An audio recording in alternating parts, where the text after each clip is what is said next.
আসসালামু আলাইকুম। আজকে আর একটা ভিডিও নিয়ে আমার সামনে চলে আসলো আপনাদের মাঝে।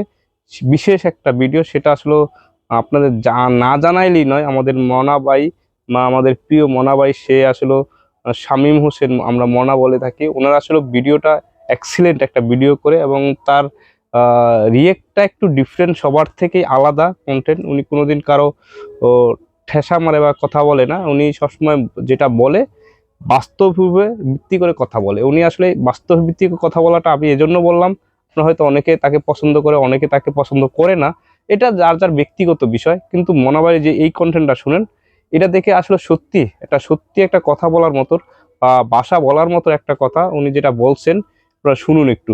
তখন থেকে সে টান বাজারের পান দোকানদার তসলিমা খালারে আমি ঠিক তখন থেকেই দেখতে পারি না, যখন থেকে সে ইসলামের নামে হিংসা বিদ্বেষ ছড়ানো শুরু করলো। কিন্তু এখন কথা হয়েছে, এই যে স্টলে ভাঙচুর হামলা করলেন, এটা দ্বারা বহির্বিশ্বে কি মেসেজ গেল?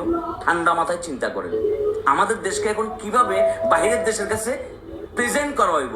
এখন আনন্দবাজার পত্রিকা দেখবেন, বড় বড় হেডলাইন লিখবো, ময়ূক বাবু দেখবেন ছুটি চলে আসবো, এবং এই দেশে বাকি যারা ইসলাম বিদ্বেষের চর্চা করে তারা দেখবেন বিষয়টাকে কিভাবে নিব। ভাইয়া, প্রতিবাদ কিন্তু অনেকভাবে করা যায়। আওয়ামী লীগের আমলেও আমার মনে হয় তসলিমা নাসরিন খালার বই জীবন অনেক নাটকীয়, এটা বাস্তব। কিন্তু আমরা মনে রাখবেন, কোনো কিছু মাথায় নিয়ে কাজ, একটা মাথার ডিসিশন নিয়ে কাজ করবেন। পুরুস্তুল কোনোভাবে কারো ভাঙচুর বা কোনো কিছু করে এটা সমাধান নয়। মাথায় ব্রেনটে কাজ করতে। আর ফাঁদ মানুষ আপনার হয়ে এরকমভাবে ফাঁদ দেবে, যেটা বলেছেন ভাইজান আমার শামীম ভাই, যে ফাঁদ পেতে রাখে আপনাদের জন্য। আপনারা বুঝতে পারতেছেন না, এটা ট্যাপ হতে পারে বা কোনো কিছু আপনাদের জন্য এরকম একটা হতে পারে, আমরা বুঝতেছেন না। আপনারা হয়তো এই ট্যাপে পা দিছেন, ঘর থেকে চলে যাবেন, এটা বাস্তব। আপনি এরকম একটা কাজ সবসময় মাথায় চিন্তা চেতনা রেখে কাজ করেন। কোনো কিছু করাই আপনি জিতে গেলেন বা আপনি এটা সমাধান, এইভাবে না। একটা সমাধান যেটা বললেন শামীম ভাই, যে সমাধান আসলে এত সুন্দরভাবে করা উচিত, যেটা মানুষের আপনার চিন্তা চেতনা ঠিক রেখে কোনটা ট্যাপ, কোনটা ভুল, যেটা করলে আসলে ভাঙচুর করে বা কোনো কিছু সমাধান, এটা না। এটা সুন্দরভাবে একটা সলিউশন আসার জন্য সেটা আইনের ব্যবস্থা নেওয়া উচিত, বা এইভাবে না করে অন্য সিস্টেমে না ভেঙে অন্য সিস্টেমে করা যেত, বা এটাকে আপনার প্রসিডিউরটা ঘুরিয়ে অন্যদিকে নেওয়া যেত। এটা আসলে আমাদের বাংলাদেশ এমন একটা জিনিস, আপনার চাইলে আবেগে কোনো কিছু করিয়েন না। যে কোনো কাজই আবেগ না, বিবেক দিয়ে কাজ করা। সে বিবেকটা কি বলে, এটা সত্যি কি ভালো না, এটা মানুষের ফেসাদে বলো না, মানুষ এমন কোনো কিছু করেন না যেটা আপনার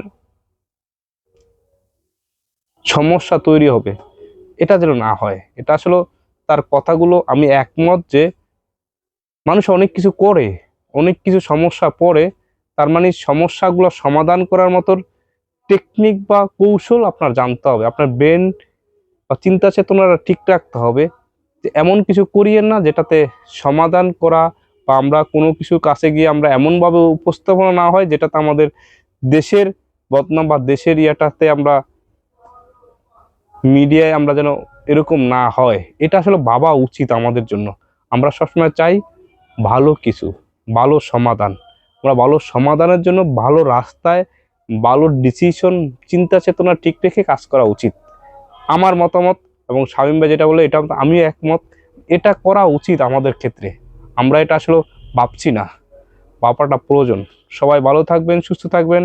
নেক্সট কোনো এক ভিডিওতে আবারও দেখা হবে। সবাইকে দোয়া ভালোবাসা রইল। আসসালামু আলাইকুম। ওয়ালাইকুম আসসালাম ওয়া রাহমাতুল্লাহি ওয়া বারাকাতুহু। আল্লাহ।